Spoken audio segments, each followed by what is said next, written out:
Welcome to simple சமையல். இன்றைக்கி எப்படி முட்டை சாதம் பண்ணுறதுன்னு பார்க்கலாம். இது ரொம்ப சிம்பிள், யம்மியாக இருக்கும், டக்குன்னு பண்ணிடலாம். பேச்சுலர்ஸ்க்கு வந்து ஈஸியாக பண்ணிடலாம், டிஃபன் பாக்ஸ்க்கும் ஈஸியாக பண்ணி கொடுத்து அனுப்பலாம். ஒரு கடாயில் 3 டேபிள் ஸ்பூன் எண்ணெய் ஊற்றிக்கோங்க, கொஞ்சம் ஜீரகம் சேர்த்துக்கோங்க, அரை டேபிள் ஸ்பூன் பூண்டு சேர்த்துக்கோங்க, ஒரு கொத்து கருவேப்பிலை சேர்த்துக்கோங்க. இது நல்லா பொரிஞ்சு வந்ததுக்கப்புறம் ஒரு பெரிய வெங்காயம் நைஸாக கட் பண்ணதை சேர்த்துக்கோங்க. அதை வந்து ஒரு நிமிஷம் போல் நல்லா வதக்கி கொடுங்க.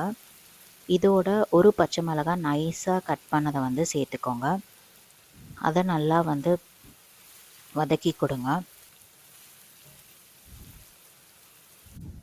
இதோட ஒரு சின்ன சைஸ் தக்காளி சேர்த்து நல்லா வந்து வதக்கி விடுங்க.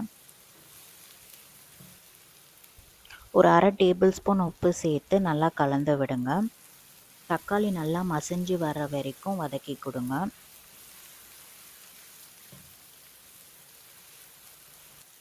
தக்காளி இந்த மாதிரி மசிஞ்சு வந்தப்புறம் அரை டேபிள் ஸ்பூன் மிளகுத்தூள் சேர்த்துக்கோங்க. சேர்த்துட்டு நல்லா கலந்து விடுங்க.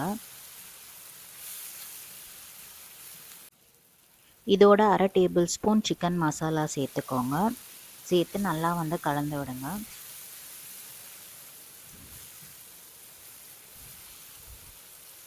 இதோட ஒரு அரை டேபிள் ஸ்பூன் மிளகுத்தூள் சேர்த்து நல்லா வந்து கலந்து விடுங்க.